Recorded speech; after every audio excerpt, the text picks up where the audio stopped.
Alright guys, how's it going? So, a few videos today maybe just on the managerial situation. I don't really want to be in this room too long, to be honest. It's Saturday and I want to chill a bit. I want to do some live streams with you guys. That would be nice.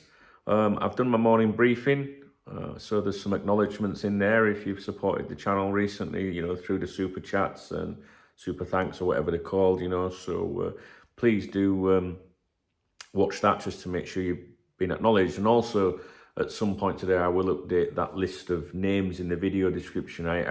That's there all year for people that bought me a coffee or whatever through the super thanks. And yeah, I will add your names. Today there's some names definitely need adding. Hope you're all okay, enjoying Easter. People keep saying what you're doing for Easter. I'm like, fucking nothing, it's the same as any other day of the fucking week. Right. So I've been trying to catch up on a few articles, a bit of opinion, a discussion on the members website, friends, about everything. We can soon move on from the Alonso stuff. There's still a few bits and pieces that we might want to touch on. So first of all, it's we've had the confirmation that Richard Hughes, Liverpool's new sporting director, is the one that is definitely the main man, if you like, when it comes to recruiting the new manager of Liverpool Football Club. Many people seem to think it's Edwards. There has been various articles saying, Edwards will appoint Hughes, who will oversee the new manager thing, but that's journalism, right? So, but some people, I still think that they think that the importance is on Edwards. And I don't think it's, I think Richard Hughes is the one doing all the groundwork, coming up with the, the data and everything, with, of course, input from Michael Edwards. They work together, they are friends.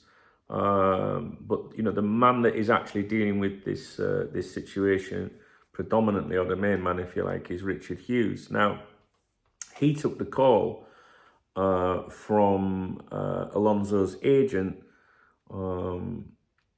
a couple of days ago, whatever, obviously with everything that's come out, he took the call, but he's not officially working for Liverpool Football Club yet, because sometimes people say, he's not working for us yet, Dunk, so how can he be doing it?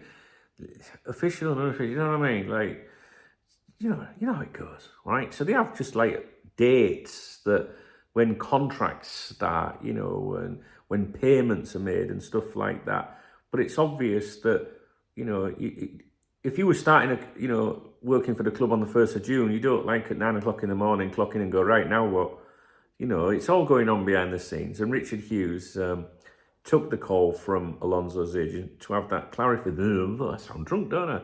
Took that call from Alonso's agent to have confirmation of what his intentions were, that he was going to go public at this press conference, which Gwilym Balaguer had suggested. We keep an eye on that press conference, and we all expected that yesterday, and we got it right. So, but the club weren't surprised. The club weren't surprised. Apparently, I'm not too sure I believe everything that the journalists are claiming and stuff regarding it, but I'm not actually sure what are we looking for if we say, I'm not sure I believe this or that, what we're looking for, because it doesn't change anything. Alonso's not going to be the next manager of Liverpool Football Club.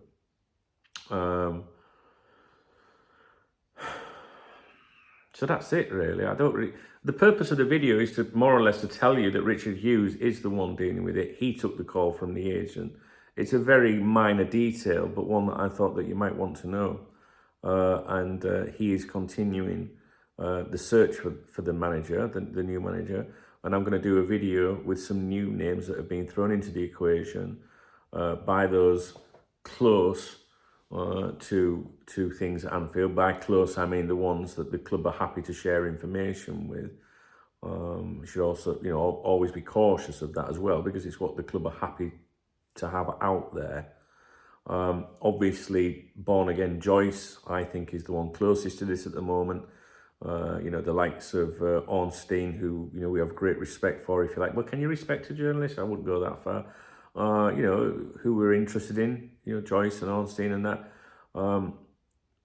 Ornstein, has commented about things, but Joyce is the one that's come in with it all first, really. So I'm not too sure I'd pay much attention to others. I do believe James Pearce ran an article maybe last night or this morning. I haven't looked at it yet. I will.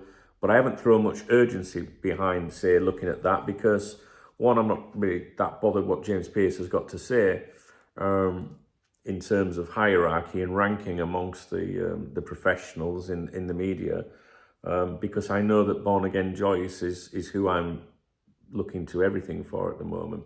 Now, yes, I'm not going to continue because I don't want the video to be too long. So there are other things I want to say about Joyce. There are other things I want to say about the managers, but I'm going to break them down into different videos. I think that's probably the best. Otherwise, we're going to be here for an hour and a half. All right, guys, if you appreciate the video, please give me a thumbs up. Please drop me a comment, your thoughts. Make the channel, to be honest with you. They do for me. And if you want to buy me a coffee, although it is Saturday, you can hit the super thanks button. I'll give you a shout out in the next briefing video. But if you're a Muslim, I'll settle for a coffee tomorrow morning. All right.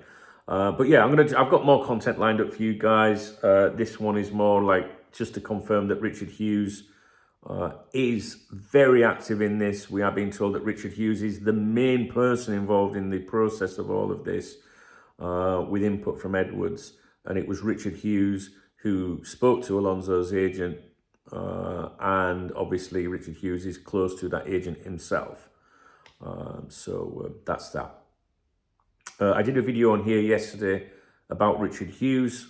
It was for channel supporters and channel members. It's obviously on the VIP members website as well, as is everything.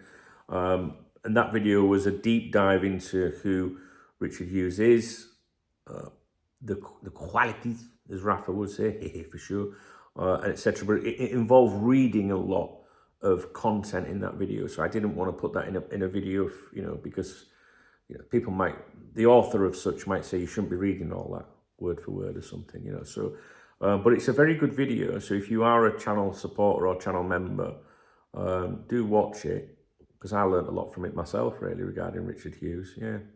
All right, guys, I'll speak to you in a bit.